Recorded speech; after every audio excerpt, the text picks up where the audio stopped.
il y a beaucoup de gens scolarisés, mais le niveau intellectuel est très bas. Oui. On a préféré la quantité à la qualité. Et je pense que il faut que nous veillons sur le fait que nous devons participer. Mais il faut le contexte. Nos hommes politiques ne financent pas de la recherche. Ça ne les intéresse pas du tout. Et en même temps aussi, la production est difficile chez nous. Il est difficile d'être intellectuel chez nous.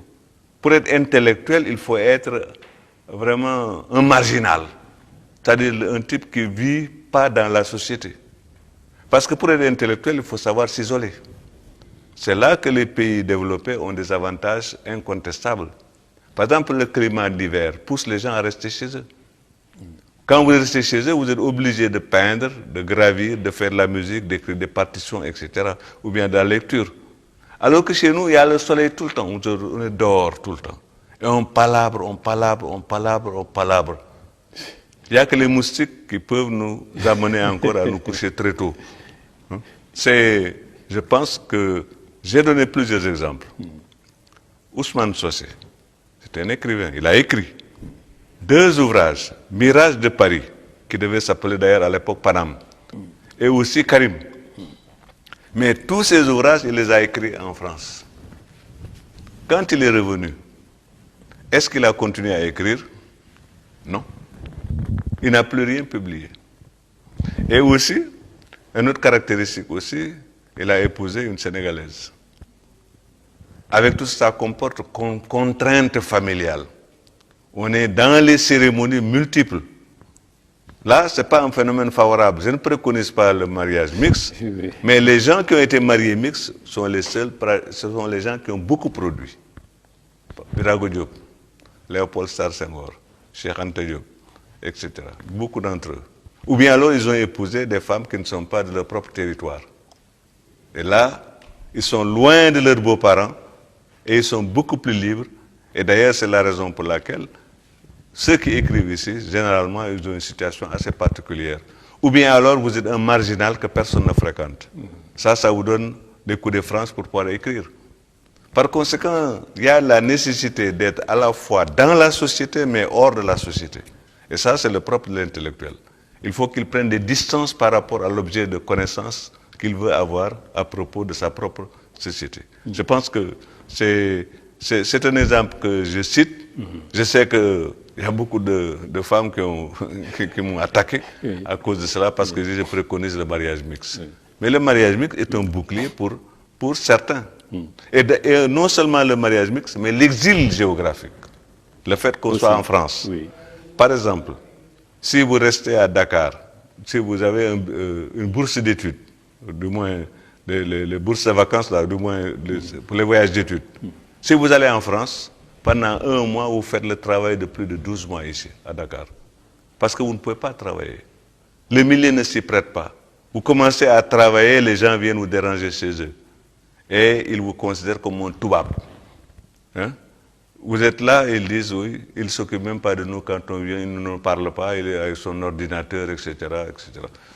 Vous voyez donc que le contexte dans lequel nous sommes est un contexte difficile. Les intellectuels, d'ailleurs, on s'en méfie comme de la peste ici, parce que c'est des contestataires. Parce qu'ils connaissent beaucoup de choses de l'extérieur que la population ne connaisse pas. Notre population est rivée à la proximité.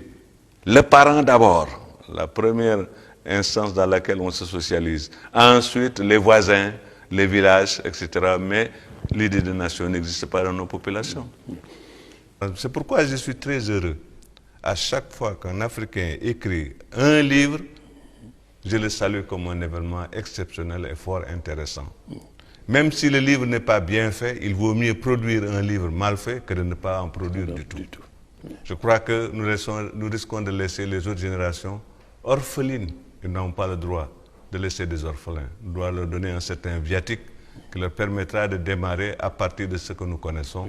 Et ça peut constituer pour eux une rampe de lancement pour aller de l'avant. L'Afrique n'aime pas les critiques, on aime bien les griots. On aime flatter les gens. Vous racontez des tas d'histoires. Si vous dites autre chose, évidemment, vous partez à un marginal par rapport à votre propre société. Ça, je le comprends et je l'accepte d'ailleurs, je l'assume. Je l'assume. Mais il faut critiquer Mais quand on critique, c'est pour voir les défauts et y remédier. Voilà. Ça, c'est source de progrès. Par exemple, moi, je n'ai pas peur d'échouer. L'échec, c'est la mère des succès. Quand vous avez échoué, vous cherchez à savoir pourquoi vous avez échoué, vous essayez de réparer et vous faites des progrès. Oui. On a tendance ici à théoriser avec beaucoup de coquetterie. Ce n'est pas mon domaine. Je ne suis pas fort en mathématiques, je ne suis pas fort en statistiques. Il faut laisser ça aux mathématiciens. Mais ça, je pense que c'est une attitude tout à fait négative.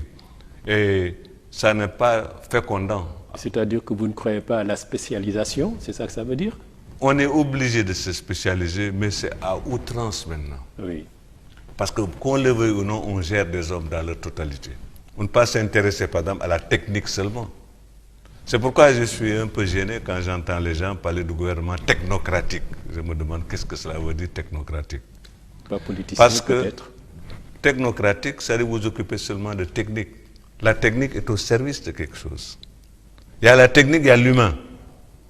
L'homme, de par sa nature, lutte contre la nature pour effectivement la dompter et l'utiliser. La technocratie, ça ne veut pas dire grand-chose. Technocrate de quoi? Dans un domaine, mais dans vous êtes limité. Et je pense que ma génération était à la quête d'un savoir encyclopédique. C'est-à-dire qu'il n'y a pas de barrière entre les sciences, parce que l'homme est une totalité, comme dirait Marcel Mauss. Et d'ailleurs, la grande figure de Cheikh Anta répond à cela. Cheikh Anta vient des maths, de la physique, etc., mais il s'intéresse aux sciences sociales. Parce qu'il voyait très bien que le système est un tout. Pour le démolir, il faut l'attaquer sur tous les plans.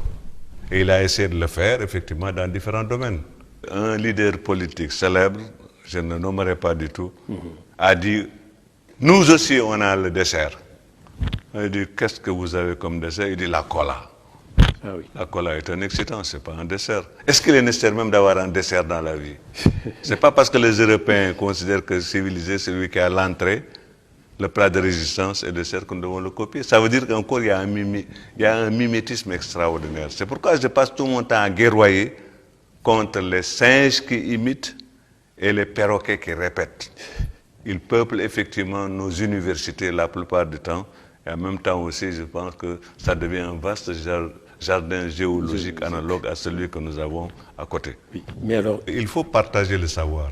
Il ne s'agit pas d'avoir un savoir égoïste, faire un peu comme le charlatan. Nous devons être anti-charlatans de ce point de vue. D'ailleurs, cela est si vrai que le charlatan est un mystificateur dans nos sociétés. Pour dire que le charlatan est efficace, on dirait qu'il ne parle même pas Wolof. Il parle que Socé, Bambara, etc.